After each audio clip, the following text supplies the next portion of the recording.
നമസ്കാരം, ലൂസ് ടോക്കിലേക്ക് സ്വാഗതം. നമസ്കാരം, ലൂസ് ടോക്കിലേക്ക് ഒരിക്കൽ കൂടി സ്വാഗതം. ഇന്ന് നമ്മുടെ സംസ്ഥാനത്ത് പ്രധാനപ്പെട്ട 2-3 വിഷയങ്ങളാണ് നമ്മളിന്ന് ചർച്ച ചെയ്യാൻ കരുതുന്നത്. ഒന്ന്, ലീഗ് വയനാട്ടിൽ നിർമ്മിച്ച വീടുകളുടെ കൈമാറ്റമാണ്. 51 വീടുകളുടെ കൈമാറ്റമാണ്. നമ്മൾ ഒരുപക്ഷെ നമ്മൾ റെക്കോർഡ് ചെയ്യുന്ന സമയത്ത് കൈമാറ്റം നടന്നിരിക്കും. മറ്റൊന്ന്, വീണ മന്ത്രിയുടെ കഴുത്തുളുക്കിയ സംഭവത്തിൽ തനിക്ക് പങ്കൊന്നുമില്ല എന്ന് യൂട്ടേണുമായിട്ട് സ്പീക്കർ വന്നിട്ടുണ്ട്. അദ്ദേഹം ഇതിനകത്ത് ഇടപെട്ടിട്ടില്ല, ഇതിനകത്ത് മാരകായുധം ഉപയോഗിക്കുന്നതായിട്ട് ഞാൻ പറഞ്ഞിട്ടില്ല എന്നുള്ളതാണെന്ന്. വേറെ ഇന്നത്തെ വൈറലായ ഒരു വാർത്തയെന്ന് പറയുന്നത്, പിണറായി 3 ഭരണ തുടർച്ചയ്ക്കായിട്ട് പന്തലിടാൻ തീരുമാനിച്ചു.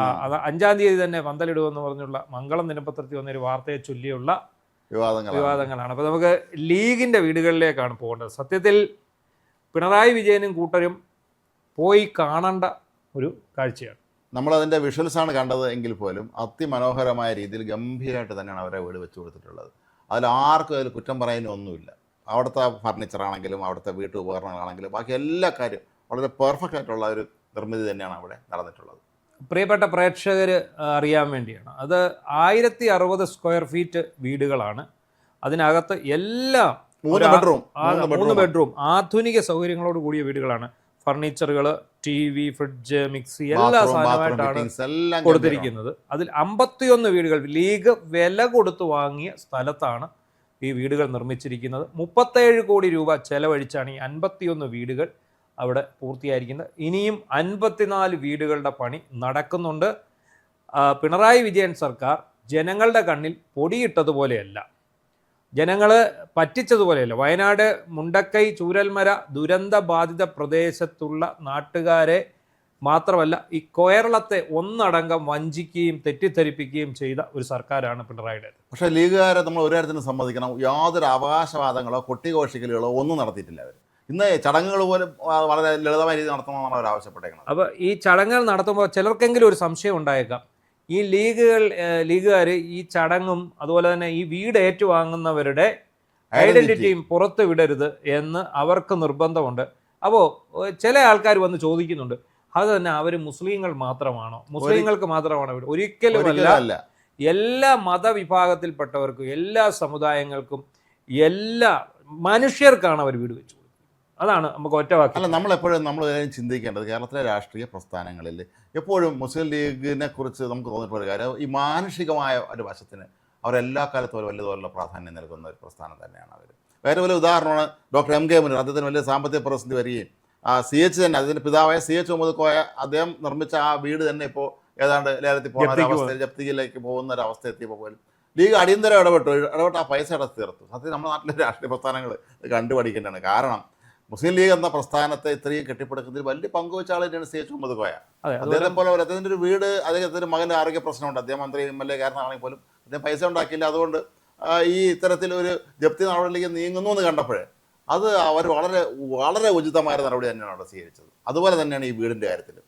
ഇത് ഇപ്പം നമ്മളെ സംബന്ധിച്ചിടത്തോളം അറിയാം, അവർക്ക് അവകാശവാദങ്ങളില്ല, അവർക്ക് ഇലക്ഷൻ സ്റ്റണ്ടുകളില്ല, വോട്ട് തട്ടാനുള്ള ശ്രമമില്ല, നാട്ടുകാരുടെ കണ്ണിൽ പൊടിയിടാനുള്ള ശ്രമമില്ല. അങ്ങനെയാണെങ്കിൽ ഇലക്ഷന് മുമ്പേ അവർക്ക് ഉദ്ഘാടനം നടത്താമായിരുന്നു. അപ്പോൾ അവിടെയാണ് നമ്മൾ ചിന്തിക്കേണ്ടത്, എന്താണ് നമ്മുടെ സംസ്ഥാന സർക്കാർ ആ ദുരന്ത ബാധിതരോട് ചെയ്തത്, എന്താണ് ഇവർ കാട്ടിക്കൂട്ടിയത്, എന്ത് വൃത്തികെട്ട ഒരു പരിപാടിയാണ് അവരുടെ ഭാഗത്ത്. തീർച്ചയായും. കാരണം അന്ന് പെട്ടെന്ന് തന്നെ ഓടിപ്പടച്ച് ഫെബ്രുവരിയിൽ അവർ ഉദ്ഘാടനം നടത്തി, എല്ലാവർക്കും കൈമാറിയെന്നൊക്കെയാണ് പറഞ്ഞെങ്കിൽ ഇപ്പോൾ ഫലത്തിൽ ആർക്കും കൈമാറിയിട്ടില്ല. അതിൻ്റെ പട്ടയം കണ്ടാണ് കൊടുത്തിട്ടുള്ളത്. പട്ടയം മാത്രമാണ് കൊടുത്തത്. അതിനുശേഷം ലോട്ടിട്ട് വീടുകൾ ആർക്കൊക്കെയാണെന്ന് നിശ്ചയിച്ചു. നമ്മൾ ഈ നൗഫൽ KT നൗഫൽ എന്ന് പറഞ്ഞ ഒരാൾ മാത്രമാണ്, അയാൾ മാത്രമാണ് പിണറായിസത്തിനെതിരെ ശബ്ദമുയർത്തിയത്, അല്ലെ ഈ മാർക്സിസത്തിനെതിരെ അവരുടെ കാപട്യത്തിനെതിരെ ശബ്ദമുയർത്തിയത് ഈ നൗഫൽ എന്ന് പറയുന്ന ആളാണ്. അതിന് അയാളെ കോൺഗ്രസ്സുകാരനാക്കി മാറ്റി. എന്താ, അയാൾ ഒരു മുസ്ലിം ആയതുകൊണ്ടായിരിക്കാം അയാളെ സംഘിയാക്കാതെ, അതുകൊണ്ടാണ് അയാളെ കോൺഗ്രസ്സുകാരനാക്കി മാറ്റി.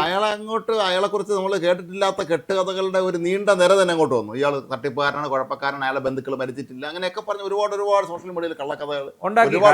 കള്ളക്കഥ ഉണ്ടാക്കുന്നതിൽ CPM കഴിഞ്ഞേ ഉള്ളൂ. അടിമാലിയിൽ മറിയക്കുട്ടിക്ക് ഏക്കർ കണക്കിന് വസ്തു ഉണ്ടെന്നും 2 പെൺമക്കൾ അമേരിക്കയിൽ നേഴ്സാണെന്നും എഴുതി വിട്ടതാണ് ദേശാഭിമാനി. വീരേന്ദ്രകുമാറുമായിട്ട് ഉടക്കിയപ്പോൾ വീരേന്ദ്രകുമാറിന് ജീവിച്ചിരിക്കുന്ന സഹോദരി മരിച്ചുപോയി എന്ന് പറഞ്ഞാൽ ഉത്തരവാദി വീരേന്ദ്രകുമാറാണെന്ന് വാർത്ത കൊടുത്തവരാണ്. ഇപ്പോൾ നമ്മളറിയാം, നമുക്ക് എല്ലാവർക്കും അറിയാം, 760 കോടി രൂപയാണ് മുഖ്യമന്ത്രിയുടെ ദുരിതാശ്വാസ നിധിയിലേക്ക് വന്നിട്ടുള്ളത്. അത് ഉപയോഗിച്ചാണ് ഈ വയനാട്ടിലെ വീട് നിർമ്മിക്കാൻ വേണ്ടി ഇവർ പോയത്. അപ്പോൾ അതിനകത്ത് തന്നെ 178 വീടുകൾ പൂർത്തിയാക്കി കൈമാറി എന്നാണ് ഇവരുടെ അവകാശവാദം. തീർന്ന വീടുകൾ 40, അതിൽ തന്നെ ചോരുന്നത് ഒട്ടുമിക്കത്. അല്ല, അത് ചോരുന്നു എന്നുള്ള കാര്യം ഇത് നിർമ്മാണ ചുമതല ഏൽപ്പിച്ച ഊരാളുങ്കലാരനെ സമ്മതിച്ചിട്ടുണ്ട്. എന്നിട്ടും അത് സമ്മതിക്കാതെ അങ്ങനെയൊന്നും അല്ല, ഇത് ഇയാൾ കള്ളം പറയാനാണെന്ന് പറഞ്ഞുകൊണ്ടാണ് ഇവർ സോഷ്യൽ മീഡിയയിൽ വലിയ തോതിലുള്ള ഈ ആക്രമണം അഴിച്ചുവിട്ടത്. അല്ല, ഈ CPM എന്താണ് കാണിച്ചത്? CPM എന്നല്ല, സംസ്ഥാന സർക്കാർ എന്താണ് കാണിച്ചത്? സംസ്ഥാന സർക്കാർ ഒരു വലിയ ഉദ്ഘാടന മാമാങ്കം വയ്ക്കുന്നു. ഞങ്ങൾ മുണ്ടക്കൈ ചൂരൽമല ദുരന്തം അതിജീവിച്ചവർക്കുള്ള വീടുകൾ ഞങ്ങൾ പൂർത്തിയാക്കിയിരിക്കുന്നു. ഞങ്ങൾ ഇലക്ഷന് മുമ്പ് ഞങ്ങൾ താക്കോല് കൈമാറുന്നു. ക്യാപ്റ്റൻ നേരിട്ട് വരും. ക്യാപ്റ്റൻ നേരിട്ട് വരുന്നു. ക്യാപ്റ്റൻ വരുന്നു. അതിന് അദ്ദേഹത്തിൻ്റെ ഈ പുണ്യപ്രവൃത്തി, കാരണം അദ്ദേഹത്തിൻ്റെ മഹാമനസ്കത ഇല്ലായിരുന്നെങ്കിൽ ഒരുപക്ഷെ ഈ ആൾക്കാർക്ക് ഈ വീടുകളൊന്നും കിട്ടത്തില്ലായിരുന്നു എന്നാണ് ഇവർ പറഞ്ഞുകൊണ്ട് വയ്ക്കുന്നത്. പത്രങ്ങളിൽ മുഴുവൻ ഫുൾ പേജ് പരസ്യം, 1-ാം പേജിൽ ഫുൾ പേജ് പരസ്യം. പത്രങ്ങളിൽ കൊടുത്ത പരസ്യത്തിന്റെ പണവും ഒപ്പം ചാനലുകളുടെ ആ സ്ലോട്ട് എടുത്ത പൈസയും കൂടെ ഉണ്ടെങ്കിൽ ഇതൊക്കെ കുറേ വീടും കൂടെ വയ്ക്കാം. അതെ, ഇവർക്ക് വേണ്ടപ്പെട്ട ചാനലുകളിൽ ഫുൾ ടൈം ലൈവ് സ്ലോട്ട്, എന്നിട്ട് അവിടെ വരുന്ന ആൾക്കാർക്കെല്ലാം കൊടുക്കുന്നു. പൊടിപ്പും തൊങ്ങലും വെച്ച് PRD മുഖേന ഇവർ ഇല്ലാ കഥകൾ ഉണ്ടാക്കി ഇവരുടെ നേട്ടമാക്കി നടക്കാത്ത കാര്യങ്ങൾ നടന്നു എന്ന് വരുത്തി തീർത്ത് അങ്ങോട്ട് വിടുന്നു. പിന്നെയാണ് എല്ലാവരും അറിയുന്നത് ഈ പാവപ്പെട്ട ഒറ്റ മനുഷ്യൻ പോലും അതിനകത്ത് താമസം തുടങ്ങിയിട്ടില്ല. ഈ കൊടുത്തത് 40 വീടുകളാണ്. 178 എണ്ണം അവിടെ നടക്കുന്നുണ്ട്. ടൗൺഷിപ്പ് എന്ന് പറഞ്ഞ് വരുന്നുണ്ട്. ഈ 40 എണ്ണം കൊടുത്തതിലാണ് ചോർച്ച കണ്ടെത്തിയത്. ഒരു വീടിലൊന്നുമല്ല, ഒരുപാട് വീടിന് ചോർച്ച കണ്ടെത്തി. നൗഫൽ എന്ന് പറയുന്ന ആ പാവം മനുഷ്യനെ പോലെ ധൈര്യമുള്ള ആൾക്കാർ ഇല്ലാത്തത് കൊണ്ട് മാത്രമാണ് അവരാരും അതും പറഞ്ഞുകൊണ്ട് മുന്നോട്ട് വരുന്നത്. കുടുംബാംഗങ്ങളെ പോലെ ഇവർ കളത്തിറക്കി ചോദിച്ചാണ് അവസാനം ഇയാൾക്കെതിരെ. അതെന്താണ് അവിടെ ശരിക്കും സംഭവിച്ചത് എന്താണെന്ന് ചോദിച്ചാൽ, മേൽക്കൂരയിലെ സ്ലാബിനോട് ചേർന്ന് ഈ ബീമിനോട് ചേർന്ന് ഒരു വിള്ളൽ രൂപം കൊണ്ടു. ഈ വിള്ളൽ രൂപം കൊണ്ട് അതിലൂടെ വെള്ളം കിനിഞ്ഞ് മുറിക്കുള്ളിൽ ഇറങ്ങും. ഈ മുറിക്കുള്ളിൽ കയറി നോക്കിയാൽ മുകളിൽ ഇങ്ങനെ പാടുകൾ കാണാം, വെള്ളം ഒലിച്ചു വന്നു. ആ പാടുകൾ, ആ ഒലിച്ചു വന്ന ഭാഗം ഏതാണെന്ന് വെച്ചാൽ അത് ഊരാളുങ്കലിൻ്റെ എഞ്ചിനീയർമാർ വന്ന് ഈ മാർക്കർ പേന ഉപയോഗിച്ച് മാർക്ക് ചെയ്ത് ഈ വെള്ളം ഒലിച്ചു പോയ ഭാഗം, പൊട്ടൽ വീണ ഭാഗം മാർക്ക് ചെയ്ത് വയ്ക്കും. ഈ വിവരം അറിഞ്ഞ് അവിടെ ചെല്ലുന്ന മാധ്യമപ്രവർത്തകർ എന്ത് ചെയ്യുന്നു? ഈ വീടിനകത്ത് കയറി ഈ മാർക്കർ ഉപയോഗിച്ച് വരച്ച പാടുകൾ എടുത്ത് ഇവിടെ വിള്ളൽ വീണ ഭാഗമാണെന്ന് പറഞ്ഞ് വാർത്ത കൊടുക്കും. അതിനൊപ്പം തന്നെ മേളിൽ ഇതേ ഭാഗത്ത് ഈ ബീമിനോട് ചേർന്ന് വിള്ളൽ വീണ ഭാഗത്ത് അതും പോയി എടുത്ത് വാർത്ത കൊടുക്കും. പക്ഷേ ഈ മാധ്യമങ്ങളെ മുഴുവൻ അവഹേളിച്ചുകൊണ്ട്, മാധ്യമങ്ങളെ മുഴുവൻ ചീത്ത വിളിച്ചുകൊണ്ട് സൈബർ കമ്മികൾ ഇറങ്ങുകയാണ്. സ്വാഭാവികം മാത്രമാണ്, അത് അവരുടെ ഒരു സ്ഥിരം രീതിയാണ്. അതായത് ഇവന്മാരവിടെ പോയി പേന കൊണ്ട് ഒരു മാർക്ക് ചെയ്തതിന് ശേഷം ഇത് ചോർച്ചയുണ്ടെന്ന് വരുത്തി തീർക്കുകയാണ്. ഇതേ അവസ്ഥ തന്നെ അന്തം കമ്മികളെക്കാൾ തരം താണ ഒരു മന്ത്രി, അതും CPIയുടെ മന്ത്രി. CPI മന്ത്രിമാരോട് നാട്ടുകാർക്കൊരു ബഹുമാനമുണ്ട്. CPMന്റെ കള്ളന്മാരെ പോലെ അല്ല എന്ന് അവർക്കറിയാം. CPMന്റെ കാപട്യം അവർക്കില്ല എന്നുള്ളതറിയാം എന്നാണ് നമ്മൾ കരുതിയിരുന്നത് എന്നോണം പറയാം. പക്ഷേ ഈ പറഞ്ഞ ഈ മന്ത്രിയും നാണം കിട്ടും. മന്ത്രി K. രാജൻ അവിടെ ചെന്ന് വലിഞ്ഞ് മുകളിൽ കയറി സാൻഡ് പേപ്പർ വെച്ച് ഉരച്ചു കളയുകയാണ്. എത്ര ഉരച്ചാൽ മായും? ഒരു വിള്ളൽ എങ്ങനെ നിങ്ങൾക്ക് ഉരച്ചു മായ്ക്കാൻ കഴിയും?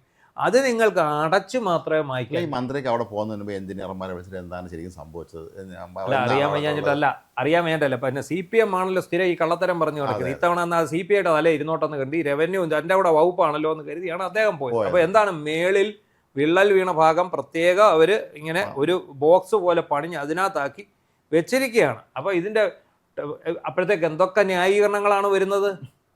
ഇതിൻ്റെ ഉറപ്പ് പരിശോധിക്കാനുള്ള ടെസ്റ്റ് നടത്താൻ വേണ്ടി വെള്ളം കെട്ടി നിർത്തിയിരിക്കുകയാണെന്നാണ് ആളുകൾ പറയുന്നത്. അതങ്ങനെ പലതും പറയും. ന്യായീകരണത്തിന് അവരെ പോയിട്ടുള്ളത് ന്യായീകരണം എന്ന് പറഞ്ഞാൽ ഒരു അന്തമുട്ട ന്യായീകരണങ്ങളായി. അതുപോലെ ഈ തേപ്പ് കനം ഓൾറെഡി തേച്ചതിന് മേളിൽ വീണ്ടും 6 സെന്റിമീറ്റർ കനത്തിൽ തേക്കാൻ പോവാ.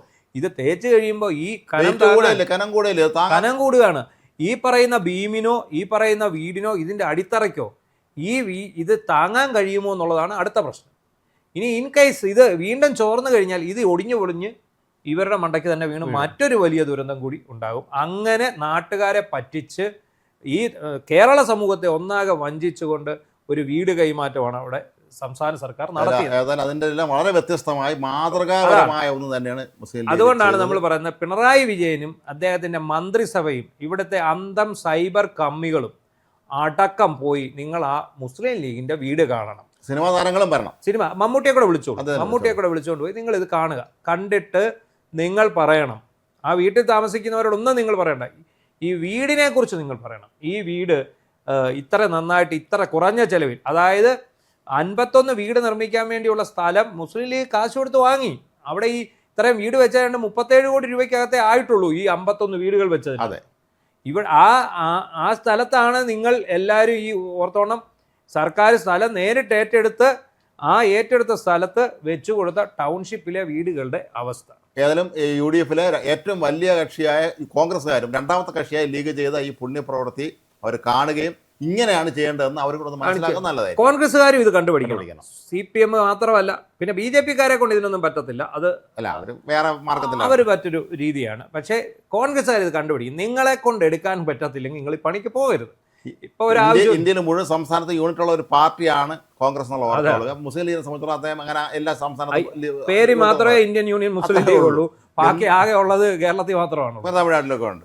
പക്ഷേ അതുകൊണ്ട് അവരെ നിങ്ങൾ മാതൃകയാക്കണം. കാരണം കോൺഗ്രസ് നേരത്തെ ഓക്കെ ദുരന്തം ഉണ്ടായപ്പോൾ 1000 പേർക്ക് വീട് വെച്ച് കൊടുക്കാന്ന് പറഞ്ഞാൽ അത് നടന്നില്ല. ഇവിടെ ഇപ്പോൾ വയനാട്ടിൽ ഈ സംഭവം ഉണ്ടായി, അവർക്ക് വീട് വെച്ച് കൊടുക്കാന്ന് പറഞ്ഞാൽ അതൊന്നും നടന്നില്ല. അപ്പോൾ ഇത് നിങ്ങൾ ലീഗിനെ കണ്ടുപഠിക്കണം. ഇത്തരം കാര്യങ്ങളിലൊക്കെ എങ്ങനെ മര്യാദയ്ക്ക് ഒരു കാര്യം പറഞ്ഞാൽ വാക്ക് പാലിക്കുക എന്നുള്ളത് ഏതൊരു പൊതുപ്രവർത്തന രാഷ്ട്രീയ പ്രസ്ഥാനത്തിന്റെ അടിസ്ഥാനപരമായ ഒരു ക്വാളിറ്റിയാണ്. ഈ രണ്ട് കൂട്ടരെ നമ്മൾ പഠിക്കേണ്ടതായിട്ടുണ്ട്. അതായത് CPM-നെയും കോൺഗ്രസിനെയും. ആ കോൺഗ്രസ്സുകാരെ കൊണ്ട് തന്നെ പൊക്കാൻ കഴിയത്തില്ല. അവരതിനു വേണ്ടി ഇറങ്ങി വെറുതെ നാണം കേട്ടു, പൈസ മോഷ്ടിച്ചു എന്നുള്ള അവസ്ഥയുണ്ടാക്കി. അത് CPM-ന്റെ ഒരു നാടകമായിരുന്നു. കാരണം എന്താണെന്ന് ചോദിച്ചു കഴിഞ്ഞാൽ അവർ പണിത വീടിന് വിള്ളൽ വീണു, സർക്കാർ പണിത വീടിന് വിള്ളൽ വീണു, ചോർച്ച വീണു, ഊരാളുങ്കലിന് പ്രതിക്കൂട്ടിലാകുന്ന അവസ്ഥ വന്നു. ആ സമയത്ത് അവരെ രക്ഷപ്പെടുത്താൻ വേണ്ടി ഇവരെന്ത് ചെയ്യുന്നു, നേരെ കോൺഗ്രസ്സുകാരന്റെ ഫണ്ട് പിരിവിലേക്ക് ശ്രദ്ധ തിരിച്ചു വിടുന്നു. അതിന് കൃത്യമായ ഉത്തരം നൽകാൻ കോൺഗ്രസ് കഴിയാതെയാണ് ഈ രാഹുൽ മാങ്കൂട്ട് അവസാനം ഇറങ്ങേണ്ടത് കളത്തിൽ. രാഹുൽ മാങ്കൂട്ട് ഇറങ്ങി വിശദീകരിച്ച് കഴിഞ്ഞപ്പോഴത്തേക്ക് എന്ത് സംഭവിച്ചു? അപ്പൊ രാഹുലിന്റെ നേരെ ഇവർ തിരിയുന്നു. എന്താണെങ്കിലും ശരി, UDF-ലെ ഒരു ഘടകകക്ഷിയായിട്ടുള്ള മുസ്ലിം ലീഗ് വളരെ മാതൃകാപരമായിട്ടുള്ള ഒരു പ്രവർത്തനമാണ് കാഴ്ചവെച്ചത്. നമ്മുടെ നാട്ടിലെ എല്ലാ രാഷ്ട്രീയ പ്രസ്ഥാനങ്ങൾക്കും ഒരു മാതൃകയായിട്ട് വീട് വെച്ചു കൊടുക്കുകയാണെങ്കിൽ ഇങ്ങനെ കൊടുക്കാം. അല്ലാതെ പൂർണ്ണമായിട്ട് വെച്ചു കൊടുക്കാൻ കഴിയില്ലെങ്കിൽ അത് വെച്ചു കൊടുക്കാനേ പോയില്ല. നമുക്ക് വീട്ടിൽ നിന്ന് നമുക്ക് പന്തലിലേക്ക് പോവാം. വലിയ രസകരമായ ഒരു വാർത്ത ഇന്നത്തെ മംഗളം ദിനപത്രത്തിൽ വന്നതാണ്.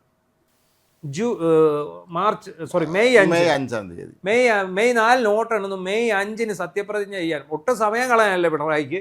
മെയ് 5 തന്നെ സത്യപ്രതിജ്ഞ ചെയ്യണമെന്ന് പറഞ്ഞ് പന്തലിടാൻ നിർദ്ദേശം നൽകി എന്നുള്ളൊരു വാർത്തയാണ്. അതായത് മെയ് 4 വോട്ടെണ്ണുന്നു, പിണറായി വിജയന്റെ 3ാം അംഗം തുടങ്ങുന്നു, പിണറായി 3 ലോഡിങ്ങിലാണ്. അത് ആ സമയത്തേക്ക് ഇത് കറക്റ്റ് ആകുന്നു. അതുകൊണ്ട് തന്നെ ഒട്ടും സമയം കളയാനില്ല. 5-ാം തീയതി രാവിലെ തന്നെ സത്യപ്രതിജ്ഞ എന്നാണ് വാർത്ത. പക്ഷേ വാർത്തയിൽ സംഭവിച്ച ഒരു അടിസ്ഥാനപരമായ പിഴവ്, ചില ഔപചാരികതകളുണ്ട് ഒരു ഇലക്ഷൻ്റെ ഫലപ്രഖ്യാപനം വന്നു കഴിയുമ്പോൾ. ഇന്ന് ഇലക്ഷൻ ഫലം വന്നാൽ നാളെ സത്യപ്രതിജ്ഞ ചെയ്യുക എന്ന് പറയുന്ന അസാധ്യമായ ഒരു കാര്യമാണ്. അതിന് ഒരുപാട് ഫോർമാലിറ്റീസ് ഉണ്ട്. നിയമസഭാ കക്ഷി യോഗം കൂടി ഈ MLA ഒത്തിരുന്ന് പുതിയ മുഖ്യമന്ത്രി തീരുമാനിക്കണം, ഗവർണറെ കണ്ട് അവകാശവാദം ഉന്നയിക്കണം, ഗവർണർ ക്ഷണിക്കണം, അങ്ങനെ വേറെ ഒരുപാട് കാര്യങ്ങളുണ്ട്. ഇതെല്ലാം കഴിഞ്ഞ് മാത്രമേ സത്യപ്രതിജ്ഞ നടക്കുകയുള്ളൂ. ഏതായാലും ആ വാർത്ത നമുക്ക് വളരെ വിചിത്രമായി തോന്നിയെങ്കിൽ പോലും ആ തീയതിയിലാണ് അതിൻ്റെ പ്രശ്നമുള്ളത്. അതെ, അപ്പോൾ അത് ആ ഒരു തീയതി 5 ഉടൻ നടക്കും എന്നായിരുന്നു വാർത്ത വരേണ്ടിയിരുന്നത്. പക്ഷേ 5 ഒരു തീയതി വന്നുകൊണ്ട് ആ വാർത്തയുടെ ആധികാരികത ചോദ്യം ചെയ്ത് CPM സൈബർ സഖാക്കൾ രംഗത്തിറങ്ങിയിട്ടുണ്ട്. അല്ല, ഈ മാത്രമല്ല ഇതിൽ രസകരമായ കാര്യം, ഈ പലപ്പോഴും പലരും സത്യപ്രതിജ്ഞ പല സ്ഥലത്ത് വെച്ചായിരിക്കും. അതെ, LDF 87 അത് എനിക്ക് നല്ല ഓർമ്മയുണ്ട്. ഈ രാജ്ഭവന്റെ പുറത്ത് പന്തൽ കെട്ടി. സാറ് രാജ്ഭവൻ അകത്താണ്, അപ്പം എല്ലാവരും കയറാൻ പറ്റില്ലല്ലോ. രാജ്ഭവന്റെ പുറത്തോട്ടാക്കി, പുറത്ത് വലിയ പന്തൽ കെട്ടി വലിയ ചടങ്ങായിരുന്നു. അപ്പം ശരിക്കും പറഞ്ഞാൽ ഞങ്ങളൊക്കെ അത് പഠിക്കുന്ന സമയത്ത് യൂണിവേഴ്സിറ്റി കോളേജിൽ, അപ്പോൾ ആ സമയത്ത് നമുക്കിതൊരു അവസരമാണ്. അന്ന് രാജ്ഭവനിൽ നമ്മൾ കയറാൻ പറ്റില്ലല്ലോ, ഞങ്ങളെല്ലാവരും കാണാൻ പോയി. സത്യം പറഞ്ഞാൽ വലിയ ആൾക്കൂട്ട് വരുന്നു അവിടെ ശരിക്കും പറഞ്ഞാൽ. അപ്പോൾ അത് അവിടെ ഇങ്ങനെ എല്ലാവരും വരുന്നു, അവിടെ പന്തൽ കെട്ടി ചെയ്യുന്നു. പിന്നീട് എനിക്ക് തോന്നുന്നത് തുറന്നു വന്ന 91 കർണാടക മന്ത്രിസഭയിൽ ഇത്തരത്തിൽ പന്തൽ കെട്ടിയാണെന്ന് തോന്നുന്നത്. അതുപോലെ അതാണ്. പിന്നീട് വരുമ്പോൾ 2006 VS മന്ത്രിസഭ സെൻട്രൽ സ്റ്റേഡിയത്തിലായിരുന്നു തോന്നുന്നു മന്ത്രിപദത്തിൽ പറഞ്ഞു. അത് മുഖ്യമന്ത്രി രാജ്ഭവനിൽ ബാക്കിയുള്ളവർ സെൻട്രൽ എന്തായാലും സെൻട്രൽ സ്റ്റേഡിയത്തിലായിരുന്നു. നല്ല ഓർമ്മയുണ്ട് ഇപ്പോഴും അത്.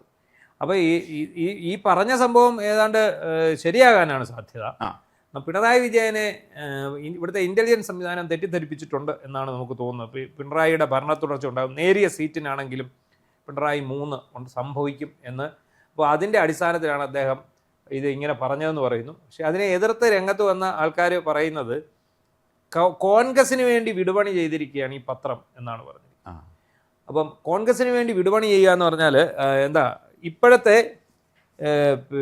കോൺഗ്രസിലെ മുഖ്യമന്ത്രി തമ്മിലടിയുണ്ട്, അതൊന്ന് മറയ്ക്കുന്നതിന് വേണ്ടി ഇപ്പോൾ ഇറക്കി വിട്ടിരിക്കുന്ന ഒരു തന്ത്രമാണ് ഇതെന്നാണ് ഇവർ പറഞ്ഞു വെക്കുന്നത്. അത് PM മനോജിനെ പോലെയുള്ള ആൾക്കാരുടെ ഫേസ്ബുക്കിൽ അവർ ഇതിട്ടിട്ടാണ് അത് ചെയ്തിരിക്കുന്നത്. അപ്പോൾ ഈ വാർത്ത തെറ്റാണ് എന്നാണ് അവർ സമർത്ഥിച്ചുകൊണ്ടിരിക്കുന്നത്. അല്ല, ഇനിയിപ്പോൾ പന്തൽ ഇട്ടെന്നിരിക്കട്ടെ, പന്തലിട്ടാൽ ഇനിയിപ്പോൾ പിണറായി അല്ല ഇതിനപ്പുറത്ത് UDF ഭരണം വരുന്നെങ്കിൽ അവർക്ക് ഉപയോഗിക്കാൻ പറ്റില്ല. അല്ല, ഇനി ഈ പന്തലിട്ടതിന്റെ വകയിൽ കരാർ കൊടുത്തിട്ട് ഇനി അടിച്ചു മാറ്റും. ഒരാളെങ്കിലും പന്തലിടാൻ പോകുന്ന അതെ, അല്ല, ഒരാളെങ്കിലും പന്തലിട്ടതിന്റെ ആണല്ലോ ആഗോള അയ്യപ്പ സംഘം. ആഗോള അയ്യപ്പ സംഗമത്തിന് ഇന്ന് 55 ലക്ഷം രൂപ കൂടി ഊരാളുങ്കലിന് കൊടുത്തിട്ടുണ്ട്. കാരണം എന്താ, ആഗോള അയ്യപ്പ സംഘം നമുക്കറിയാം, പിണറായി വിജയന് അയ്യപ്പ വിശ്വാസിയായി മാറി അദ്ദേഹത്തിന്റെ ഒരു ട്രാൻസ്ഫോർമേഷൻ, ഒരു പരിവർത്തനം ആണല്ലോ. അവിശ്വാസിയിൽ നിന്ന് അവിശ്വാസിയുടെ മേൽമൂടി അടിച്ചു മാറ്റി വിശ്വാസത്തിലേക്ക് പ്രയാണം ആരംഭിച്ചു. അതായത് മറ്റേ മകരസംക്രമം പറഞ്ഞു, സൂര്യൻ ധനുരാശിയിൽ നിന്ന് മകരൻ രാശിയിലേക്ക് മാറുന്ന സമയം എന്നൊക്കെയാണ് നമ്മൾ ഈ മകരസംക്രമത്തെ നമുക്കറിയില്ല. അപ്പൊ ഇദ്ദേഹം വിശ്വാസത്തിൽ നിന്നും അവിശ്വാസത്തിൽ നിന്നും വിശ്വാസത്തിലേക്ക് മാറും. അതിന് നാട്ടുകാരെ മുഴുവൻ വിളിച്ചുകൊണ്ട് വന്ന് പുള്ളി ആഗോള അയ്യപ്പ സംഘം എന്ന വലിയ ഒരു ധൂർത്ത് നടത്തുന്നു. ഇത് ഈ ധൂർത്ത് നടത്താനുള്ള കരാർ ഇത് നടത്താൻ IIIC എന്ന് പറഞ്ഞ് ഊരാളുങ്കൽ ലേബർ സബ്സിഡിയറിയാണ് അവരുടെ ഒരു ഇവന്റ് മാനേജ്മെന്റ് ഗ്രൂപ്പിന് കൊടുക്കുന്നു. അവർക്ക് 5 കോടി രൂപയ്ക്കാണ് ഇത് കൊടുക്കുന്നത്. ചെറിയ കളിയൊന്നും അല്ല, ഒന്ന് ആലോചിച്ചോളൂ. 100-200 പേര് വന്ന് അവിടെ ഇരുന്ന് കഴിച്ചാലാണ് 500 കോടി രൂപയുടെ 5 കോടി രൂപയുടെ ഇത് നടത്തുന്നത്. അപ്പോൾ എന്ത് സംഭവിച്ചു, ഇത് പരിപാടി നടന്നു കഴിഞ്ഞാൽ മറ്റൊരു പറഞ്ഞു 7 കോടി 11 ലക്ഷം രൂപ ചിലവായിട്ടുണ്ട്. അത് തരണം. അപ്പോൾ ഹൈക്കോടതിയുടെ ഉന്നതാധികാര സമിതി നിയോഗിച്ച അവർ റിപ്പോർട്ട് കൊടുത്തു, ഹൈക്കോടതി ഇടപെട്ടു, അതിന്റെ കണക്ക് കൊണ്ടുവരാൻ പറഞ്ഞു. കണക്കല്ലേ കൊണ്ട് കൊടുത്തത്. കണക്ക് കൊണ്ടുവന്നപ്പോൾ ഗാനമേളയ്ക്ക് വരാത്തവർക്ക് ലക്ഷക്കണക്കിന് രൂപയുടെ ബില്ല്, കട്ടിൽ വാങ്ങിക്കാൻ ഒരു കട്ടില് 1.5 ലക്ഷം രൂപ, വരവുക ചെലവുക ഒന്നും അങ്ങോട്ട് ഈ കാകൾ തമ്മിൽ ഇല്ല എന്നുള്ള ഇത് വന്നു. ഹൈക്കോടതി എടുത്തിട്ട് കൊടുത്തു, ശരിക്കും കൊടുത്തു കളഞ്ഞു. ഇവരെ കൊടുത്തു കഴിഞ്ഞപ്പോഴത്തേക്ക് അത് ഓഡിറ്റ് ചെയ്യാത്ത കണക്കാണ്. അത് ഹൈക്കോടതി പോലെയുള്ള ഏറ്റവും ഉത്തരവാദിത്തപ്പെട്ട സ്ഥാപനത്തിന് മറ്റൊരു ഉത്തരവാദിത്തപ്പെട്ട സ്ഥാപനങ്ങൾ കൊടുക്കുന്ന കണക്ക് ഓഡിറ്റ് എന്ന് പറഞ്ഞ് ഇവർ രക്ഷപ്പെടുന്നു. ഇവർ ചുമ്മാ എഴുതി കൊടുത്തു നോക്കിയാൽ ഇനി ശരിക്കും ബിരിയാണി കിട്ടിയെങ്കിലും ഒന്ന് സലിം കുമാർ ചോദിക്കുന്ന പോലെ ഇനി ഞാനും പോവാ. കോടതി ഇത് കൃത്യമായി പഠിക്കുമെന്നുള്ള കാര്യം അവർ പ്രതീക്ഷിച്ചാണല്ലോ. എന്തായാലും ആ ഒരു വിഷയത്തിൽ ഇന്നിപ്പം 7 കോടി 11 ലക്ഷം ചോദിച്ചു. പക്ഷേ ദേവസ്വം ബോർഡ് ഒറ്റ ഉറപ്പിലാണ് നിൽക്കുന്നത്, 4 കോടി 99 ലക്ഷം രൂപ മാത്രമേ കൊടുക്കൂ. അത് കൊടുത്താൽ അതിനെന്ത് വേണം, സ്പോൺസർമാരുടെ പൈസ കിട്ടണം. സ്പോൺസർമാരുടെ പൈസ അദാനിയൊക്കെയാണ് കൊടുക്കേണ്ടത്, അദാനിയും കേരള ബാങ്കും ഒക്കെയാണ് കൊടുക്കേണ്ടത്. എന്തായാലും ഈ ഒരു കൊള്ളയടി, ഈ ആഗോള അയ്യപ്പ സംഗമത്തിൻ്റെ മറവിൽ നാട്ടുകാരുടെ കാശെടുത്ത് പുട്ടടിച്ച്, നാട്ടുകാരുടെ കാശ് നമ്മൾ ഉദ്ദേശിച്ച ദേവസ്വം ബോർഡിൻ്റെ പൈസയാണ്.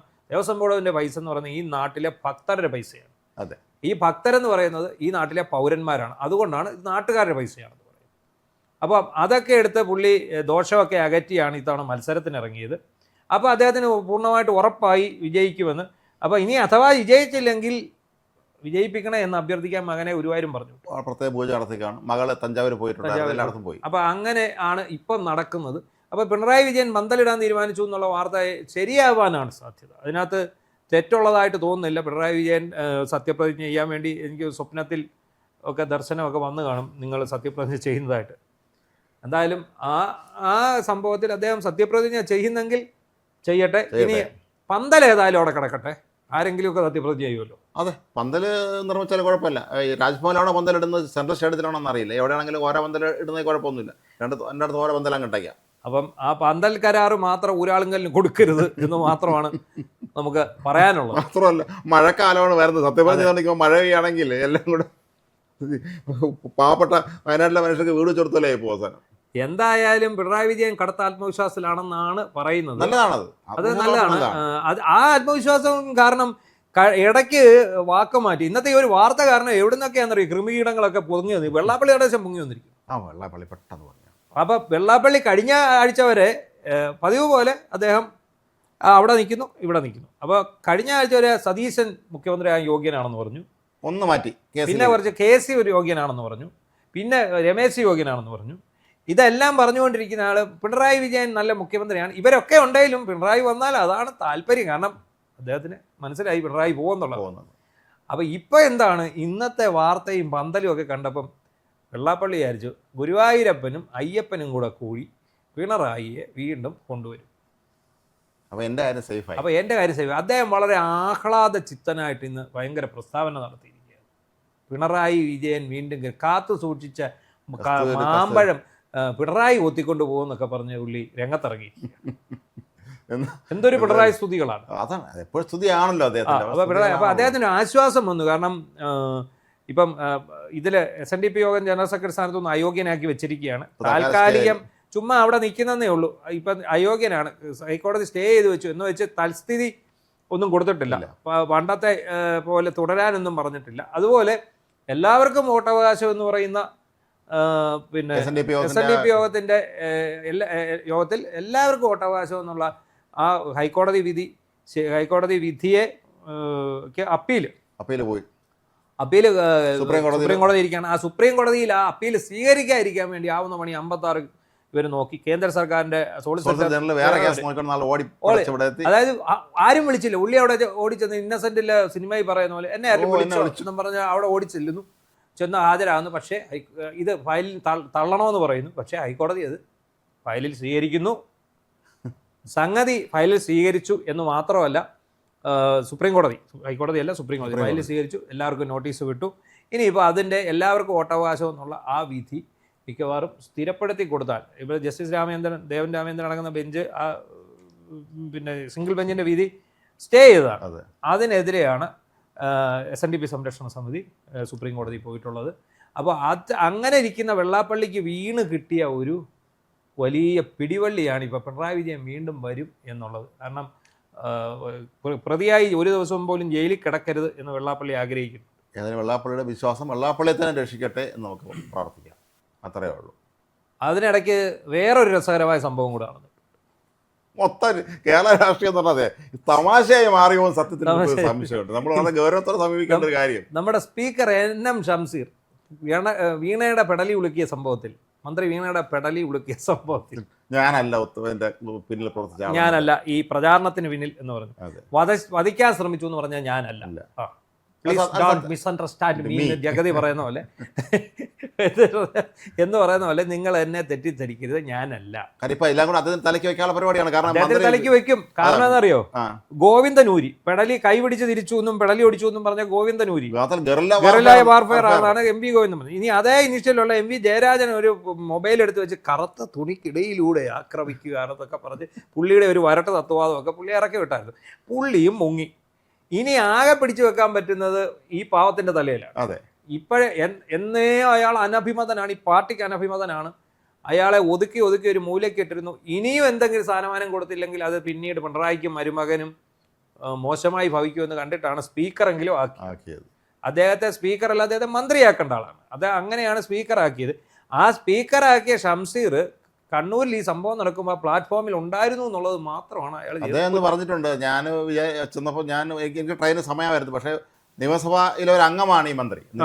സഭാനാഥനായ സ്പീക്കർ ഇട്ടിട്ട് പോകാൻ കഴിയില്ല. അതുകൊണ്ട് ഞാൻ വന്ദേ ഭാരത് പോകണ്ടെന്ന് തീരുമാനിച്ചു എന്നാണ് അദ്ദേഹം പറഞ്ഞത്. അപ്പം ഷംസീറിനെ നമുക്ക് വിശ്വാസമെടുക്കാം. കാരണം ഷംസീർ ആയിരിക്കില്ല ഇതിന് പിന്നിൽ. അതെ, ഷംസീർ ഇത് കാര്യങ്ങളെല്ലാം കണ്ടുകൊണ്ടിരുന്ന ഒരാളായതുകൊണ്ട് നട്ടാക്കുരുക്കാത്ത നുണ പറയാൻ ഒരു പക്ഷേ അദ്ദേഹത്തിന് ബുദ്ധിമുട്ടുണ്ടായി. മനസ്സിലായി കാണും ഷംസീർ സ്പീക്കർ ഈ സ്റ്റേഷനിലുണ്ട്. ഇത് പിണറായിയുടെ PR ഏജന്റുകളും പിന്നെ കണ്ണൂരിലെ കൗടില്യന്മാർ, അതായത് CPM കൗടില്യന്മാരും ചേർന്ന് ഉണ്ടാക്കിയ ഒരു നാടകമാണ്. ആ നാടകത്തിന് അവസാനം ഗോവിന്ദന് തലയൂരണം, പിണറായിക്ക് തലയൂരണം. കാരണം പിണറായി അവിടെ പോയി ശോകമൂകാൻ അഭിനയിച്ച് നിന്നതാണ്. അതെ, പിണറായിക്ക് തലയൂരണം, ഗോവിന്ദന് തലയൂരണം, ജയരാജന് തലയൂരണം. പിന്നെ ആകെ ഇത് വെച്ചു കൊടുക്കാൻ പറ്റുന്നത് ഷംസീറിന്റെ. അങ്ങനെ വീണയുടെ പെടലി ഷംസീറിന്റെ തലയെ കൊണ്ട് വെച്ചു കൊടുത്തു. ഏതായാലും അവസാനം സംഭവിച്ചത് മന്ത്രിയുടെ കാര്യത്തിൽ തീരുമാനമായി എന്നുള്ളതാണ് ഈ തെരഞ്ഞെടുപ്പ്. ഈ ഒരൊറ്റ നാടകം. പക്ഷേ ഷംസീർ വളരെ വേദനയോടെ പറഞ്ഞു, നിങ്ങൾ KSUക്കാർക്ക് വനിതാ പ്രവർത്തകരില്ലേ, അവരെ കൊണ്ട് വേണ്ടായിരുന്നു നിങ്ങൾ മന്ത്രിയെ തടയാൻ. അതെ, സ്വാഭാവികമായ ചോദ്യം, ന്യായമായ ചോദ്യമാണ്. പക്ഷേ നമുക്ക് ഈ പോകുന്നിടത്തെല്ലാം വനിതാ പ്രവർത്തകർ, എന്നിട്ട് തന്നെ ഓർത്തോണം KSUവിന് പ്രവർത്തകരെ ഇല്ല. ആകെപ്പാടെ 5 പേരെ ഉണ്ടായിരുന്നു. അവന്മാർ 5 എണ്ണവും കൂടെ അവിടെ വന്നേ, അവന്മാരെ 5നെയും പിടിച്ച് അകത്തിടുകയും ചെയ്തു. അപ്പം പിന്നെ എവിടുന്ന് വനിതാ പ്രവർത്തകരെ കൊണ്ടുവരാനാണ് അത് കണ്ണൂർ പോലുള്ള സ്ഥലത്തു നിന്ന്. പിന്നെ അദ്ദേഹത്തിൻ്റെ ഒരു ഉപദേശം, ഇത് സമരമാകുമ്പോൾ ജയിലിൽ കിടക്കേണ്ടി വരും, ജയിലിൽ കിടക്കാൻ കഴിയാത്തവൻ സമരത്തിനിറങ്ങരുത് എന്നുള്ളതാണ് അദ്ദേഹത്തിൻ്റെ മറ്റൊരു ഉപദേശം. അപ്പം ആ ഉപദേശമൊക്കെ കൃത്യമാണ്, അത് കുഴപ്പമില്ല അദ്ദേഹം പറയുന്നതിനകത്ത്. പക്ഷേ ഇത്രയും ചാനൽ ക്യാമറകളും CCTVകളും വ്യക്തിഗത മൊബൈൽ ഫോണിൻ്റെ ക്യാമറകളും ഒക്കെ ഒരേ സമയം അവിടെ നടക്കുന്നത് പല ആംഗിളിൽ നിന്ന് റെക്കോർഡ് ചെയ്തുകൊണ്ടിരിക്കുന്ന സമയത്താണെന്ന് ഓർക്കണം. 51-52 ക്യാമറ ഉണ്ട് റെയിൽവേ സ്റ്റേഷൻ, റെയിൽവേയുടെ ഭാഗമായിട്ട്. അന്നേരമാണ് ഓർക്കണം മന്ത്രി പെടലി ഉളുക്കി എന്ന് പറഞ്ഞ് എൻ്റെ പെടലിക്ക് അടിച്ചു. മന്ത്രി എന്ന് പെടലി ഉളുക്കിയതായിട്ട് പറഞ്ഞായിരുന്നു. അത് ഇവരുടെ ഒരു പ്രോപ്പഗൻഡ. മന്ത്രി ഇങ്ങനെ ഇരിക്കുന്നല്ലേ ഉള്ളൂ, അദ്ദേഹം കൂടുതൽ സംസാരിക്കുന്നില്ലല്ലോ. മന്ത്രി വേദന കൊണ്ട് അദ്ദേഹം വളരെ വിഷമത്തിലിരിക്കുകയല്ലേ. മന്ത്രിക്ക് പരിക്കേറ്റത് ഉന്തും തള്ളിലും ആണെന്ന് പറഞ്ഞ് അവരെ ഏതായാലും കൈയൊഴിഞ്ഞു. പക്ഷേ മന്ത്രിയെ ആക്രമിച്ചു, വധിക്കാൻ ശ്രമിച്ചു എന്ന് പറഞ്ഞ് പരാതി കൊടുത്ത പോലീസുകാർക്കെതിരായി എന്ത് നടപടി വരും? അതാണ് നമുക്ക് അറിയേണ്ടത്. അതാണ് നമുക്കറിയേണ്ടത്. മന്ത്രിയെ വിചിത്രമായ രീതിയിലാണല്ലോ പോലീസ് എഴുതി കൊടുത്തത് കാര്യങ്ങൾ. അതെ, അത് മുഖ്യമന്ത്രി വിമാനത്തിൽ വെച്ച് മറ്റേ വധിക്കാൻ ശ്രമിച്ചു എന്ന് പറഞ്ഞതിന്റെ വേറൊരു പതിപ്പ്, അത്രേ ഉള്ളൂ. എല്ലാം ഒന്ന് തന്നെ. കരിങ്കൊടി കൊണ്ട് വധിക്കാൻ ശ്രമിച്ചു എന്ന് പറയുമ്പോഴേ ഒരു മന്ത്രിയെ, സംസ്ഥാനത്തെ ഒരു മന്ത്രിയെ കരിങ്കൊടി ഉപയോഗിച്ച് വധിക്കാൻ ശ്രമിച്ചു, കഴുത്തിൽ കരിങ്കൊടി ചുറ്റിയിട്ട് കഴുത്ത് ഞെരിച്ച് കൊല്ലാൻ ശ്രമിച്ചു എന്നായിരിക്കും ഇവർ ഉദ്ദേശിക്കുന്നത്. എന്തായാലും ആ നാടകം CPM-ന് അന്ന് തന്നെ പൊളിഞ്ഞതാണ്.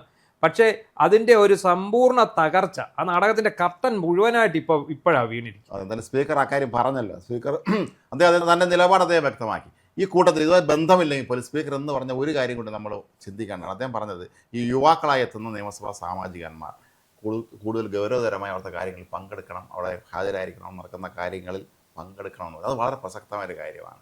അദ്ദേഹം തന്നെ പറയുന്നുണ്ട് സീനിയർ MLA-മാരുടെ കൃത്യമായിട്ട് അവിടെ ഇരിക്കുകയും ഇതെല്ലാം കണ്ട് മനസ്സിലാക്കുകയും അവർ ചർച്ചകൾ പങ്കെടുക്കുകയും. കാര്യം നമ്മളെപ്പോഴും നമ്മൾ നിയമസഭയിലേക്ക് നമ്മുടെ പ്രതിനിധിയെ പറഞ്ഞയക്കുമ്പോൾ ലോക്സഭയിലേക്കൊക്കെ അയക്കുമ്പോൾ നമ്മൾ അവർ റോഡിൽ ലൈറ്റ് വെച്ചോ പാലം കെട്ടിയെന്ന് മാത്രമല്ല, അവിടെ നടക്കുന്ന നിയമനിർമ്മാണ പ്രക്രിയയിൽ എത്ര പങ്കുവച്ചു നമ്മൾ ഒരിക്കലും അന്വേഷിക്കാറില്ല. അത് അച്യുതമേനോൻ തന്നെ അദ്ദേഹത്തിൻ്റെ ഡയറി കുറിപ്പുകൾ പ്രസിദ്ധീകരിച്ചപ്പോൾ അദ്ദേഹം ഒരു പ്രധാനപ്പെട്ട പോയിന്റിൽ എഴുതിയിട്ടുണ്ടായിരുന്നു. അദ്ദേഹം പറയുന്നത് ഈ നമ്മുടെ ഇടതുപക്ഷത്തിലെ ചെറുപ്പക്കാരായ MLA-മാർ ഇത്ര വർഷം 12 മുമ്പാണ് TN ജേക്കബിനെ കണ്ടുപഠിക്കണമെന്ന്. കണ്ടുപഠിക്കണം. നമ്മുടെ ഇടതുപക്ഷ പാർട്ടിയുടെ ചെറുപ്പക്കാരെ MLA-മാർ TN ജേക്കബിനെ കണ്ടുപിടിക്കണം, എത്ര കൃത്യമായിട്ട് കാര്യങ്ങൾ പഠിച്ചു വന്ന് നിയമസഭയിൽ അവതരിപ്പിക്കുന്നു എന്നുള്ളത്. അതിൽ സഭയിൽ നിന്ന് ഹാജരാകുക, അവിടെ ഇരുന്ന് കാര്യങ്ങൾ ചർച്ചയിൽ പങ്കെടുക്കുക, എന്തൊക്കെയാണ് നടക്കുന്നതെന്ന് നോക്കുക.